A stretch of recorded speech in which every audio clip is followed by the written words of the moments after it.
Good morning students. आज हम direct indirect में जो 5 प्रकार के वाक्य थे उसमें से दूसरा प्रकार है असर्टिव सेंटेंस। हमने सारी सारणियाँ समझ ली, 3 सारणियाँ, उसके रूल्स समझ लिए। अब वही रूल्स वापस आते रहेंगे, थोड़ा बहुत परिवर्तन होता होगा इसमें से बाकी वाले नियमों में। तो इंटरोगेटिव सेंटेंस प्रश्नवाचक वाक्य। प्रश्नवाचक वाक्य 2 प्रकार के, कितने प्रकार के होते हैं? 2 प्रकार के। तो यहाँ हो जाएगा इंटरोगेटिव सेंटेंस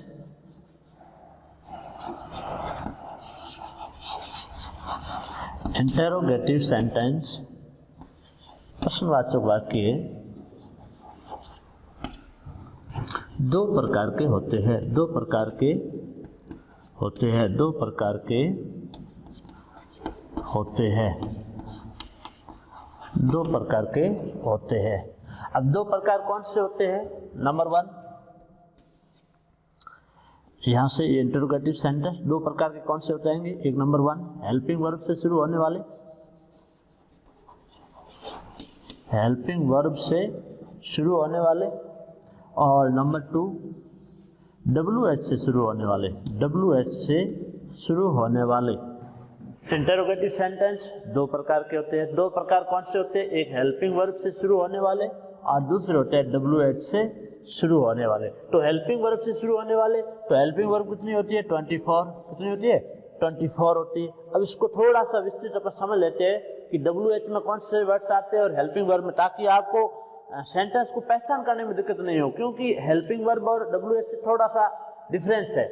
तो हम सबसे पहले हेल्पिंग वर्ब 24 कौन सी है उसका वर्णन कर लेते हैं ट्रिक के माध्यम से, ताकि आसानी से आप याद भी कर सके। Is, are, am, do, does, did, has, have, had, was, were, can, could, may, might, shall,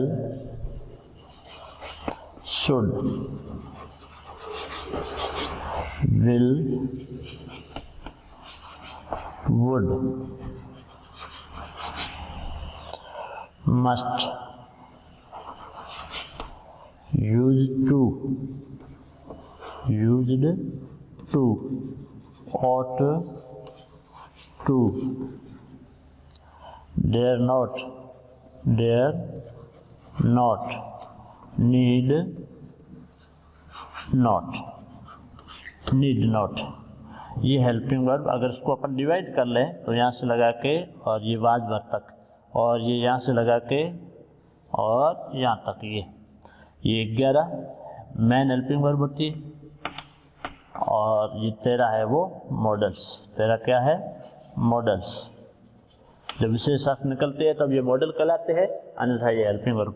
और WH वर्ड्स में से W से शुरू होने वाले शब्द वाई, वाट,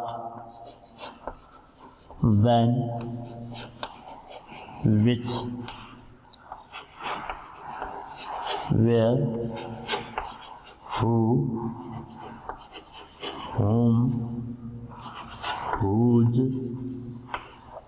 और H से शुरू होने वाले how, how many, how much, how long, how far,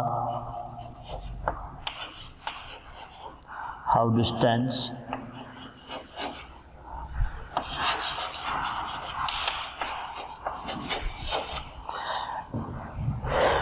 helping verb से शुरू होने वाले और WH है ना। इंटरोगेटिव जितने प्रश्न बनते हैं इंग्लिश में, इंग्लिश ग्रामर के माध्यम से जितने भी प्रश्न बनते हैं वो इंटरोगेटिव जो सेंटेंस है 2 प्रकार के। 2 प्रकार में कौन से? एक हेल्पिंग वर्ब से शुरू होने वाले और दूसरे WH से शुरू होने वाले।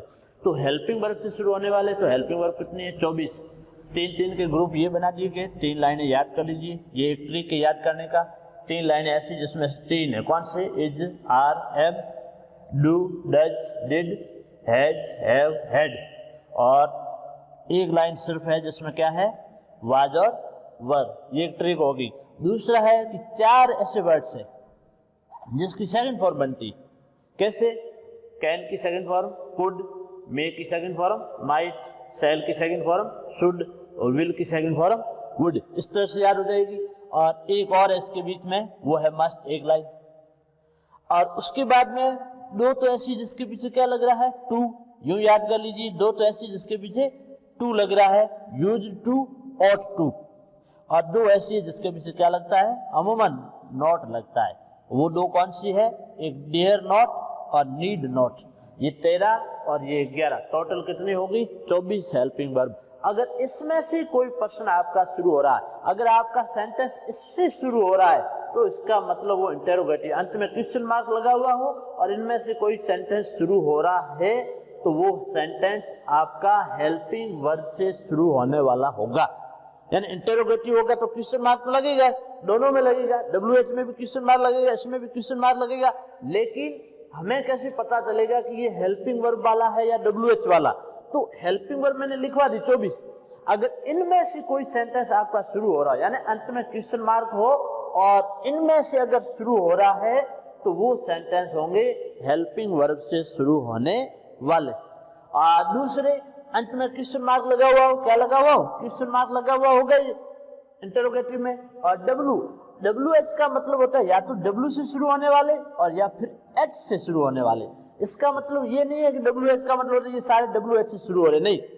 WH का मतलब होगा या तो W से शुरू होने वाले। W से शुरू होने वाले कौन से, why, what, when, which, where, who, whom, whose, ये सारे किससे शुरू हो रहे हैं, ये सारे W से शुरू हो रहे हैं। और दूसरा है H, तो इसका मतलब होगा H से शुरू होने वाले। H से शुरू होने वाले कौन से, how, how many, how long, how much, how long, how far, how distance, ये सारे किससे शुरू हो रहे, H से शुरू हो रहे। अब आप इसमें डिफरेंस समझ जाएंगे कि हमें कैसे पता चलेगा कि ये हेल्पिंग वर्ब वाला है या इंटरोगेटिव। क्या WH वाला? इंटरोगेटिव 2 प्रकार के हैं, एक हेल्पिंग वर्ब से शुरू होने वाले और दूसरे WH से शुरू होने वाले। अंत में क्वेश्चन मार्क लगा हुआ हो और इनमें से शुरू हो रहा हो आपका सेंटेंस, तो हो जाएगा हेल्पिंग वर्ब से। अंत में क्वेश्चन मार्क लगा हुआ हो और W से या फिर H से शुरू हो रहा है, तो वो हो गया WH से शुरू होने वाले सेंटेंस। अब हम इतना तो समझ गए, अब हम इसके नियम समझेंगे कि डायरेक्ट से इनडायरेक्ट बनने की चेंजेस करने के रूल्स क्या है। तो इसमें डायरेक्ट से इनडायरेक्ट बनने के जो रूल्स है,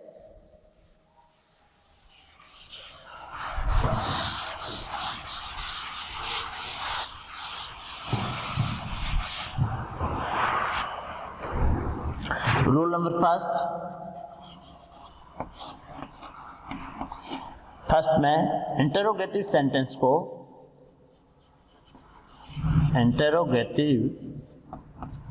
इंटरोगेटिव सेंटेंस को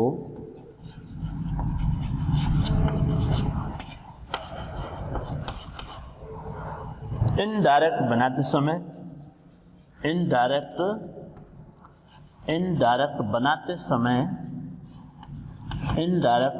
समय किसमें बदलते हैं, असर्टिव सेंटेंस में। किसमें, असर्टिव सेंटेंस में। असर्टिव सेंटेंस यानी साधारण वाक्य। कैसे वाक्य, साधारण वाक्य, असर्टिव सेंटेंस। असर्टिव सेंटेंस में या फिर क्वेश्चन साधारण वाक्य। कैसे वाक्य, साधारण वाक्य में, यानी प्रश्नवाचक वाक्य होते हैं उनको वापस बदलते हैं साधारण वाक्य, असर्टिव सेंटेंस में। असर्टिव सेंटेंस में या साधारण वाक्य में बदलते हैं। अब साधारण वाक्य में बदलेंगे तो क्या होगा, क्वेश्चन मार्क को हटा दिया जाएगा। क्वेश्चन मार्क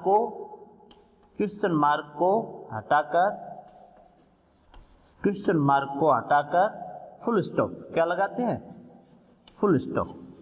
क्वेश्चन मार्क को हटाकर फुल स्टॉप लगाया जाता है। फुल स्टॉप लगाया जाता है असर्टिव सेंटेंस में, फुल स्टॉप लगाया जाता है।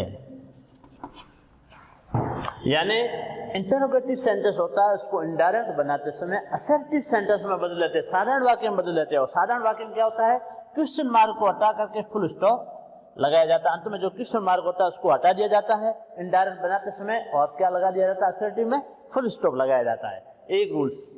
दूसरा अगर रूल्स अपन समझे, पहले एक बार इसकी चर्चा कर चुके हैं, फिर भी एक बार और समझ लेते हैं। सैड या सेड टू को, सैड या सेड टू को इनडायरेक्ट बनाते समय, सैड या सेड टू को इनडायरेक्ट बनाते समय, इनडायरेक्ट बनाते समय आस्क्ड विशेष किस में बदल दिया जाता है, आस्क्ड या इंक्वायर्ड ऑफ, इंक्वायर्ड ऑफ में बदलते हैं, इंक्वायर्ड ऑफ में बदलते हैं, इंक्वायर्ड ऑफ में बदलते हैं। दूसरा रूल्स है कि सैड और सैड टू, जो रिपोर्टिंग पार्ट के अंदर आपको पता है सैड और सैड टू जो क्रिया आ जाती है, चाहे ऑब्जेक्ट दिया हुआ हो या ऑब्जेक्ट दिया हुआ नहीं हो, तो इनडायरेक्ट बनाते हैं तो उसको किस में बदलते हैं, आस्क्ड में। आस्क्ड में नहीं बदलो तो दूसरा शब्द क्या है, इंक्वायर्ड ऑफ में भी बदल सकते हैं। अगर से की फर्स्ट फॉर्म है तो आस्क की फर्स्ट फॉर्म आ जाएगी, से में अगर एस लगा हुआ है तो आस्क में एस लग जाएगा, और सेट दिया हुआ सेकंड फॉर्म, ऑब्जेक्ट दिया हुआ हो या ऑब्जेक्ट नहीं दिया हुआ हो सेकंड फॉर्म में, तो आस्क की भी सेकंड फॉर्म जाएगी, इंक्वायर की भी सेकंड फॉर्म जाएगी, इंक्वायर्ड ऑफ में बदलते, ये याद रखेंगे। और नेक्स्ट है तीसरा रूल्स। तीसरे रूल्स में यदि वाक्य हेल्पिंग वर्ब वाला हो, यदि वाक्य सेंटेंस हेल्पिंग वर्ब से शुरू हो तो, हेल्पिंग वर्ब से शुरू हो तो कनेक्टिव इनडायरेक्ट बनाते समय, तो इनडायरेक्ट बनाते समय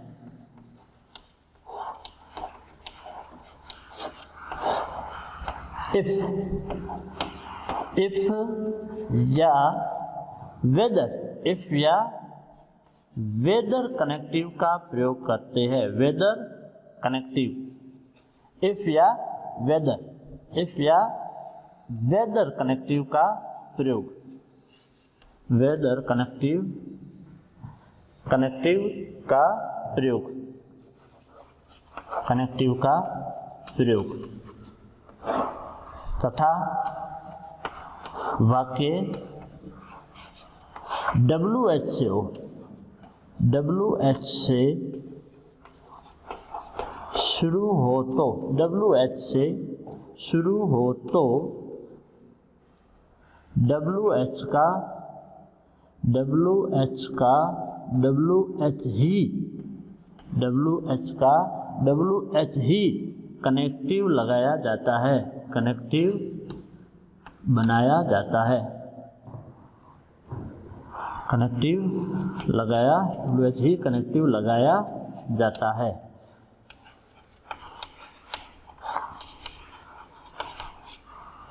इसमें तीसरे रूल्स के अंदर वाक्य दो प्रकार के होते हैं, एक हेल्पिंग वर्ब से शुरू होने वाले और एक WH से शुरू होने वाले। ये कनेक्टिव है, जैसे असर्टिव सेंटेंस में कनेक्टिव क्या लगता था, दैट, असर्टिव सेंटेंस में कनेक्टिव क्या लगता था, दैट। अब इंटेरोगेटिव सेंटेंस है तो इंटेरोगेटिव सेंटेंस कितने प्रकार के, दो प्रकार के, लेकिन दोनों में अलग अलग लगेंगे। इसमें दैट का प्रयोग नहीं लगेगा।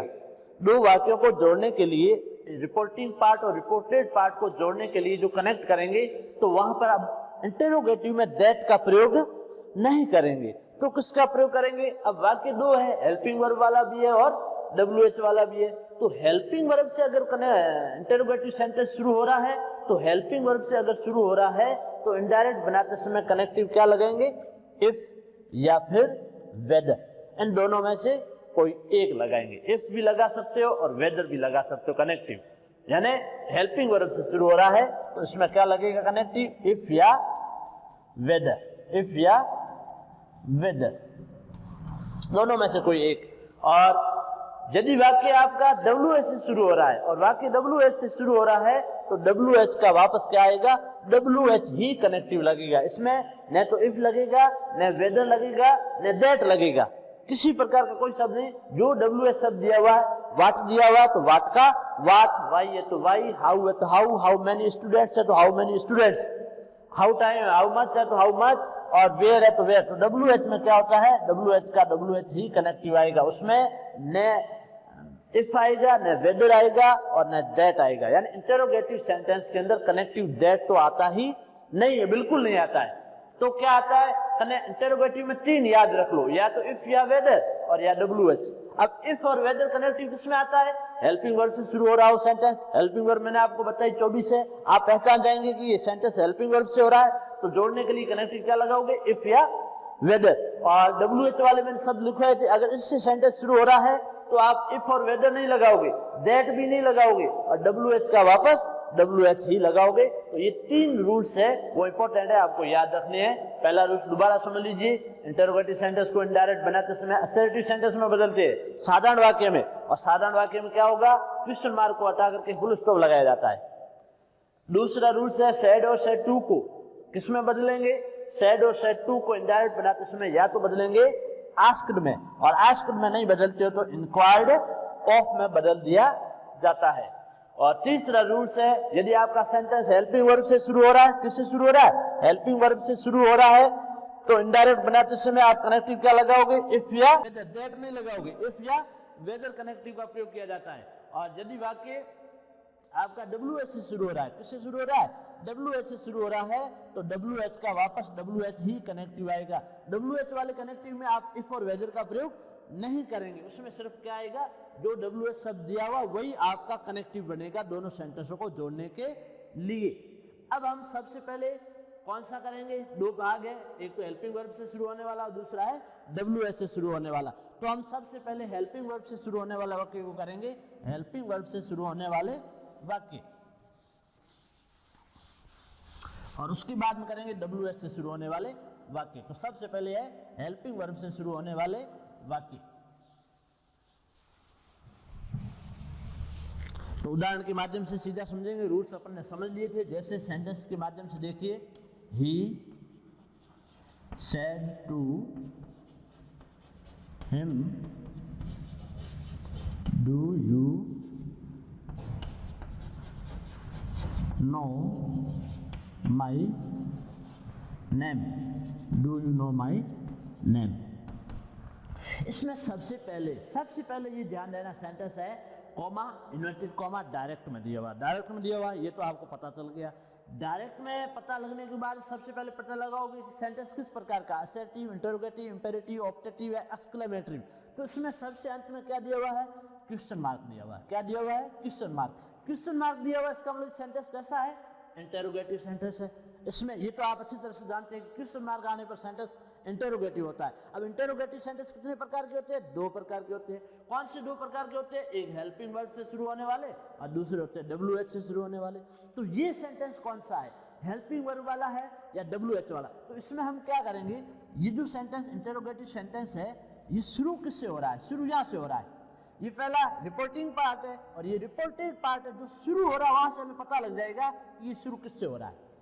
तो यहाँ पे आया है डू। अब आप बता सकते हैं कि डू WH है या हेल्पिंग वर्ब। अभी थोड़ी देर पहले मैंने जो लिखवाया था उसमें से डू क्या लिखा है, हेल्पिंग वर्ब है। WH में तो अलग से दिख रहा है, वाट है, व्हेन है, वाई है, वेयर है, विच है, हाउ है, how many, how long, how far, how distance, ये तो WH वाले। इसमें तो is, are, am, was, were, has, did, do, ये सारे हेल्पिंग वर्ब वाले। तो हमें पता लग जाएगा कि डू आया, इसका मतलब ये हेल्पिंग वर्ब से शुरू होने वाला सेंटेंस है। तो इस तरह से पहले तो पहचान करनी है। पहचान करने के बाद में अब हम जब डायरेक्ट से इनडायरेक्ट बनाएंगे तो ज्यादातर यथावत नियम है जो हमने असर्टिव में किए थे, इसमें वही सारणियां सेम चलेगी। इंटरोगेटिव सेंटेंस में असर्टिव की सारी सारणियां चलेगी। टेंस से संबंधित परिवर्तन वाली सारणी आएगी, प्रोनाउन वाली भी इसमें सेम सारणी रहेगी, और टाइम एंड फार वाली भी सारणी सेम रहेगी। इसलिए इसको दोबारा सारणियां समझने की आवश्यकता नहीं है, वही सारणियां काम आएगी। और बाकी अभी मैंने नियम बताए थे कि इंटरोगेटिव सेंटेंस हो जाए तो वापस कैसे बदलेंगे, असर्टिव में। तो हम जब डायरेक्ट से इनडायरेक्ट बनाएंगे तो सबसे पहले ही सब्जेक्ट में कोई परिवर्तन नहीं होगा, ये आप अच्छी तरह से जानते हैं। और अभी मैंने कहा था कि चाहे ऑब्जेक्ट दिया हो, प्रश्नवाचक वाक्य हो, सेड हो या सेड टू हो, दोनों को किस में बदलते हैं, आस्क्ड में। ऑब्जेक्ट नहीं होगा तो सिर्फ सेड आता है तो भी हम आस्क्ड में बदलते, सेड टू और ऑब्जेक्ट दिया हुआ है तो भी किस में बदलेंगे, आस्क्ड में। यानी ऑब्जेक्ट हो या ऑब्जेक्ट नहीं हो दोनों को आस्क्ड में ही बदलिए, याद रखना आपको। और फिर ऑब्जेक्ट का ऑब्जेक्ट आएगा, ऑब्जेक्ट क्या दे के रखा है, हिम दे के रखा है, यहाँ तक तो कोई दिक्कत नहीं। अब हम क्या करते थे, असर्टिव सेंटेंस में कॉमा इन्वर्टेड कॉमा हटा करके कनेक्टिव लगता था दैट, कौन से वाक्य में, असर्टिव में। लेकिन ये कैसा सेंटेंस है, इंटरोगेटिव। इंटरोगेटिव में भी ये कैसा है, हेल्पिंग वर्ब वाला। कैसा है, हेल्पिंग वर्ब। यहां से पता लग रहा है कि हेल्पिंग वर्ब वाला सेंटेंस है। हेल्पिंग वर्ब वाला सेंटेंस है तो हम कॉमा इन्वर्टेड कॉमा हटा करके दोनों वाक्यों को कनेक्ट करने के लिए जो शब्द लगाएंगे वो लगेगा इफ। क्या लगेगा, इफ। और इफ नहीं लगाए तो दूसरा है विद। तो क्या दोनों लगाए, नहीं, एक लगाना है, या तो इफ लगाओ और या फिर विद लगाओ, दोनों में से कोई एक। ये क्यों लगाया, क्योंकि ये सेंटेंस हो रहा है हेल्पिंग वर्ब से शुरू हो रहा है, इंटरोगेटिव है और हेल्पिंग वर्ब से शुरू हो रहा है, तो हमने कनेक्टिव क्या लगाया, इफ या विद। तो यहां पे हमने लगा दिया इफ। अब ध्यान दीजिए, इसके बाद में ये जो प्रश्नवाचक सेंटेंस है यानी इंटरोगेटिव जो सेंटेंस है इसको किस में बदलते हैं, असर्टिव में। सबसे पहला रूल यही था कि इंटरोगेटिव सेंटेंस को वापस असर्टिव वाक्य में बदल दिया जाता है। असर्टिव यानी साधारण वाक्य, और साधारण वाक्य शुरू किससे होते हैं, सब्जेक्ट से। किससे शुरू होते हैं, सब्जेक्ट से शुरू होते हैं, अंत में क्या लगता है, फुल स्टॉप, वो असर्टिव होते हैं। तो हम क्या करेंगे कि वापस हेल्पिंग वर्ब से तो शुरू नहीं कर सकते, क्योंकि हेल्पिंग वर्ब से शुरू करेंगे तो ये वापस प्रश्नवाचक बन जाएगा। तो हमें सेंटेंस किससे शुरू करना होगा, अब असर्टिव सेंटेंस बनाना है तो किससे शुरू करना होगा, तो हमें सब्जेक्ट से शुरू करना होगा। तो सब्जेक्ट यहाँ किस में मिलेगा आपको, हेल्पिंग वर्ब के जस्ट बाद होगा, ये सब्जेक्ट होगा। हेल्पिंग वर्ब के तुरंत बाद आपको क्या मिल जाएगा, सब्जेक्ट मिल जाएगा। तो यहाँ पे ये सब्जेक्ट है तो हम शुरू करेंगे इस सेंटेंस को उस सब्जेक्ट से करेंगे। क्यों सब्जेक्ट से करेंगे, क्योंकि इंटरोगेटिव सेंटेंस को हमें असर्टिव में बदलना है, और असर्टिव सेंटेंस शुरू किससे होते हैं, सब्जेक्ट से शुरू होते हैं। तो सबसे पहले आप क्या करोगे, हेल्पिंग वर्ब को छोड़ करके सब्जेक्ट पे जाओगे। सब्जेक्ट अगर आपका फर्स्ट पर्सन और सेकंड पर्सन है तो आपको बदलना होगा, और फर्स्ट पर्सन और सेकंड पर्सन को छोड़ करके अन्य कोई भी सब्जेक्ट हो तो उसमें कोई परिवर्तन नहीं होता, वही का वही सब्जेक्ट लिखते हैं। लेकिन यहाँ पे आया है यू, तो आपने प्रोनाउन वाली सारणी असर्टिव सेंटेंस में समझी है। तो यू कौन सा पर्सन है, सेकंड पर्सन है। किसके अनुसार बदलते हैं, ऑब्जेक्ट के अनुसार। किसके अनुसार बदलते हैं, ऑब्जेक्ट के अनुसार। अब यहाँ यू सब्जेक्ट है और ऑब्जेक्ट के अनुसार बदलेंगे। ऑब्जेक्ट क्या है, हिम आया हुआ है, हिम का वापस क्या बनाएंगे, सब्जेक्ट बनाएंगे, तो हिम का सब्जेक्ट क्या बन जाएगा, ही बन जाएगा। अब हमने सेंटेंस की शुरुआत किससे की है, सब्जेक्ट से। क्यों की सब्जेक्ट से, क्योंकि असर्टिव सेंटेंस है। असर्टिव सेंटेंस सब्जेक्ट से शुरू होते हैं और अंत में फुल स्टॉप होता है। तो ये विशेष याद रखें, हेल्पिंग वर्ब के तुरंत बाद सब्जेक्ट मिलेगा, और सब्जेक्ट अगर आपका फर्स्ट पर्सन और सेकंड पर्सन है तो आप बदल लीजिए। फर्स्ट पर्सन होता तो सब्जेक्ट के अनुसार बदलते, और सेकंड पर्सन को इसके ऑब्जेक्ट के अनुसार बदलते। या सब्जेक्ट है, ऑब्जेक्ट हिम आया तो ही बना दिया, सब्जेक्ट बना दिया। सब्जेक्ट क्यों बनाया, क्योंकि यू यहाँ पे सब्जेक्ट है। अब ये वापस प्रोनाउन से संबंधित परिवर्तन। अब आपकी टेंस वाली सारणी चलेगी। टेंस वाली सारणी में मैंने आपको लिखवाया है, विशेष याद रखें कैसे। ये सारणी मैंने दो लिखवाए शब्द, डू और डज। इसके साथ में वर्ब की अगर फर्स्ट फॉर्म आ जाए तो डू डज को हटा करके वर्ब की सेकंड फॉर्म, ये तीसरी लाइन मैंने लिखवाया टेंस वाली सारणी में से। और इसमें भी ये दूसरे एक और इसकी सेम नियम। कैसा सेम नियम, डू डज प्लस नॉट और प्लस वर्ब की फर्स्ट फॉर्म आ जाए तो इसको बदलते हैं डिड नॉट प्लस वर्ब की फर्स्ट फॉर्म में। दोनों में काफी अंतर है, तो इसको आप विशेष ध्यान देंगे। डू डज के साथ में क्या आया हुआ हो, नॉट आया हुआ हो। डू डज के साथ में अगर नॉट आ जाता है तो डू डज को किस में बदल देंगे, डिड नॉट प्लस वर्ब की फर्स्ट फॉर्म। डू डज के साथ भी फर्स्ट फॉर्म आती है और डिड के साथ भी फर्स्ट फॉर्म आती है। अगर डू डज के साथ में वर्ब की फर्स्ट फॉर्म हो, नॉट दिया हुआ नहीं हो, तो डू डज को हटा करके वर्ब की कौन सी फॉर्म हो जाएगी, सेकंड फॉर्म। इसमें विद्यार्थी काफी कंफ्यूज हो जाते हैं। वो एक चीज ध्यान रखते हैं, डू डज आते सीधा डिड में बदल लेते हैं। नहीं, डू डज के साथ अगर नॉट है तो डिड में बदला जाएगा, और डू डज के साथ में अगर नॉट नहीं है तो डू डज को हटा करके वर्ब की कौन सी फॉर्म, सेकंड फॉर्म। तब आप ध्यान देंगे, यहाँ पे देखो, यहाँ पे आया डू, डू डज में से कोई एक आएगा, क्योंकि यू के साथ में डू आता है, यू बहुवचन है, अगर एक वचन करता होता तो यहाँ डज आता। अब ये है डू और डज, डू डज और प्लस है क्रिया की फर्स्ट फॉर्म, ये रूल्स आया। कौन सा आया? डू या डज दोनों में से कोई एक, और उसके साथ वर्ब की कौन सी फॉर्म है? First form. तो ये डू डज दोनों में से कोई डू आया हुआ और उसके साथ क्रिया कहाँ मिलेगी? यहाँ पे। बीच में सब्जेक्ट आ गया, वो हमने चेंज कर दिया, पहले सब्जेक्ट को बदला फिर क्रिया को बदलना है। तो डू और क्रिया की फर्स्ट फॉर्म, तो डू और क्रिया की फर्स्ट फॉर्म आ जाए तो क्या करना है? डू को हटा करके और वर्ब की कौन सी फॉर्म होगी? Second form. तो हमने डू को हटा दिया, वर्ब नो, और इसकी सेकेंड फॉर्म न्यू क्या हो जाएगी? न्यू। ये विशेष ध्यान रखें, न्यू फर्स्ट फॉर्म होती है नो, सेकंड फॉर्म होती है न्यू और थर्ड फॉर्म होती है नॉन, KNOWN। ये तो होगी सेकंड फॉर्म इसकी, क्योंकि फर्स्ट फॉर्म को सेकंड फॉर्म बदल दिया। अब आ गया यहाँ पे माई। अब आप ध्यान दें तो माई किसका रूप है? यहाँ आप एक तरह से लिख दें माई किसका रूप है, बोलिए।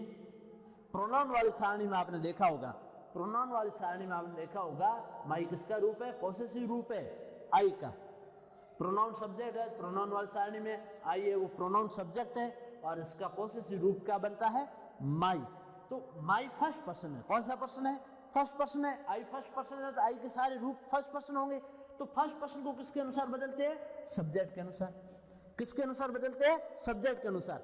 अगर इस सेंटेंस में कहीं आई आता सब्जेक्ट, तो आई का हम इस सब्जेक्ट के अनुसार बदलते, तो आई का क्या बनता? ही। आई का क्या बन जाता? ही। क्यों? क्योंकि यहाँ सब्जेक्ट ही है। लेकिन इसमें आई आया हुआ नहीं है, तो क्या आया हुआ है? आई का रूप आया है पॉसेसिव। कौन सा रूप आया है? पॉसेसिव रूप। क्या आया है? माई आया है। तो हम क्या करेंगे कि अगर आई आता तो ही के अनुसार आई का होता ही, लेकिन आई न आकर के उसका रूप आया तो ही न आकर के ही का रूप आएगा, तो ही का पॉसेसिव रूप क्या होता है? इज। अगर आप प्रोनाउन वाली सारणी देखेंगे तो ही के सामने और माई के बराबर यूं देखेंगे तो हिज आया हुआ है, तो यहाँ पे हम माई का क्या हो जाएगा? हिज। इस तरह से ये आपको चेंजेस करना है। और लास्ट में क्या लिखा हुआ है? नेम हो जाएगा नेम। और इंटरोगेटिव सेंटेंस को वापस अंत में क्वेश्चन जो मार्क दिया हुआ है, इंटरोगेटिव को वापस किस में बदलते हैं? असर्टिव में। असर्टिव में क्या लगता है? क्वेश्चन मार्क हटा करके अंत में फुल स्टॉप लगाया जाता है। तो ये एक सेंटेंस हमने समझने की कोशिश की। इस प्रकार से अगर एक दो सेंटेंस हम गौर से समझ लेते हैं तो ये कोई ज़्यादा दिक्कत नहीं होती, हम आसानी से इंटरोगेटिव सेंटेंस को असर्टिव में आसानी से बदल सकते हैं। और बाकी वाले सेंटेंस इसी के अभी अभ्यास करेंगे, वो नेक्स्ट वीडियो में करेंगे। थैंक्स।